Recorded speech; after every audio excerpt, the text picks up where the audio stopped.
اٹھا رہے ہیں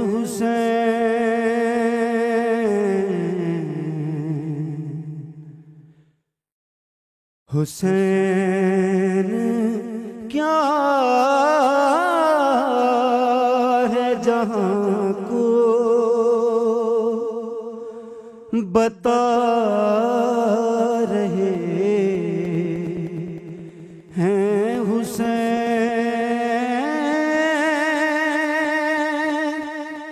اے میرے لال تو سب کی نظر کا تارا تھا غریب باپ کی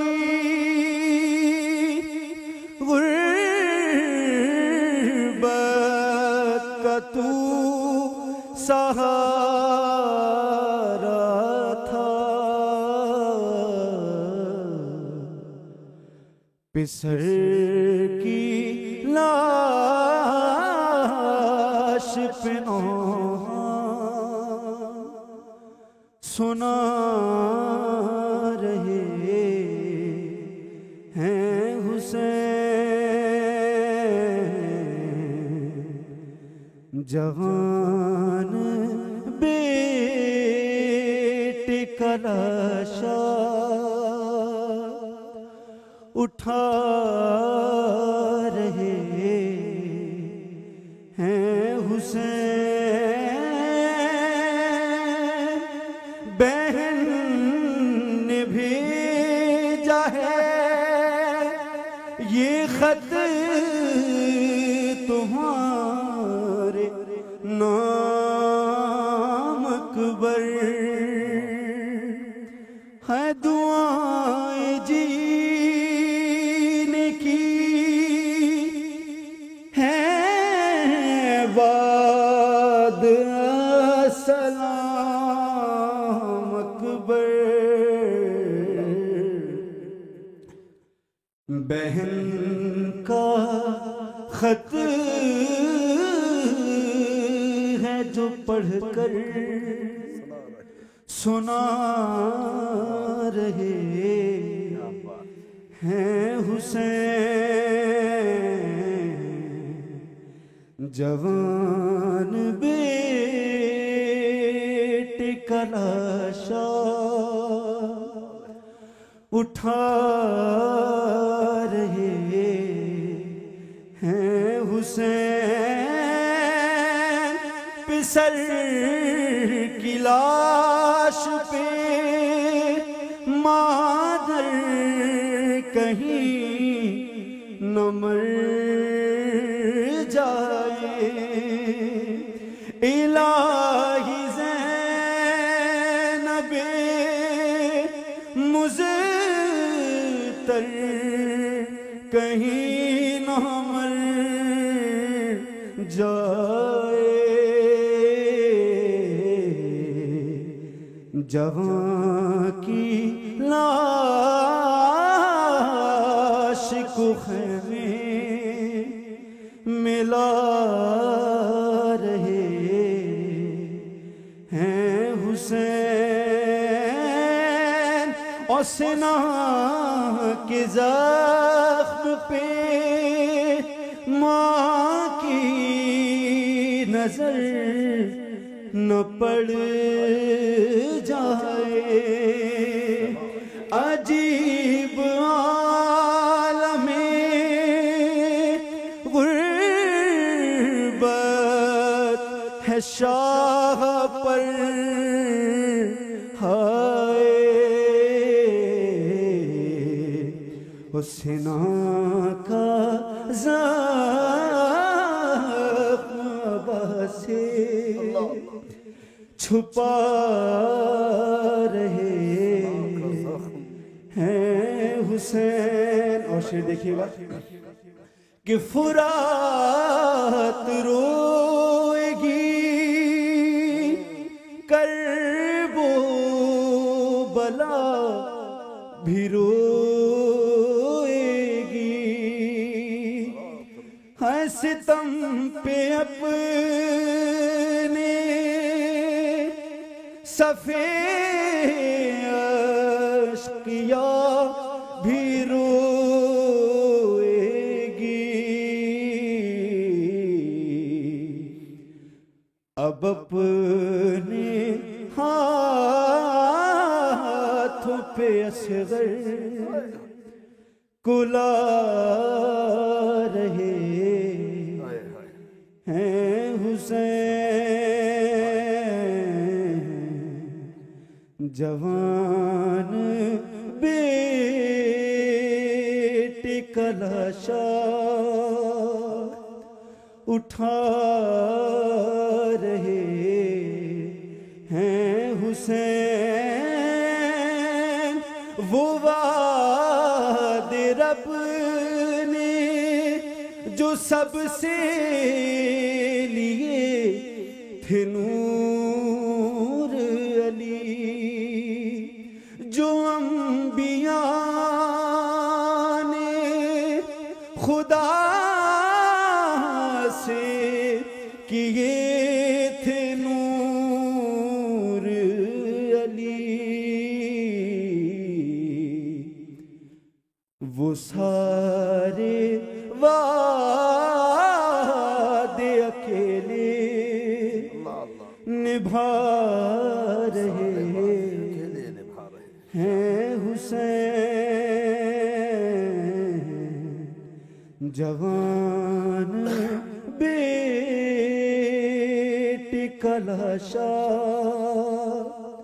اٹھا رہے ہیں حسین، حسین کیا ہے جہاں کو بتا رہے ہیں حسین۔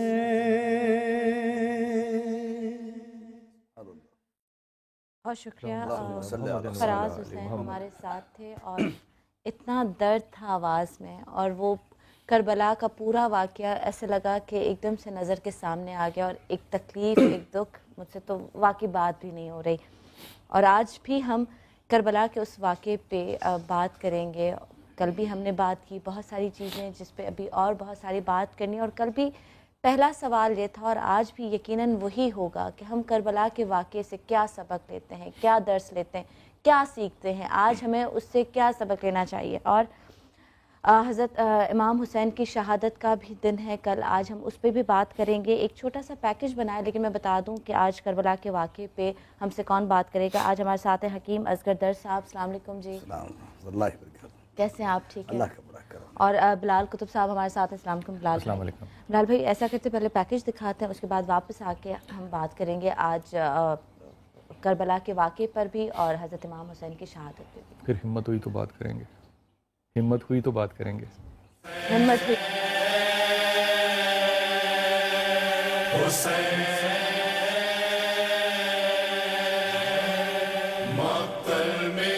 شاہ است حسین، پادشاہ است حسین، دی است حسین، دی پناہ است حسین، سرداد ناداد دست در دست یزید، حقہ کے بنائے لا الہ است حسین۔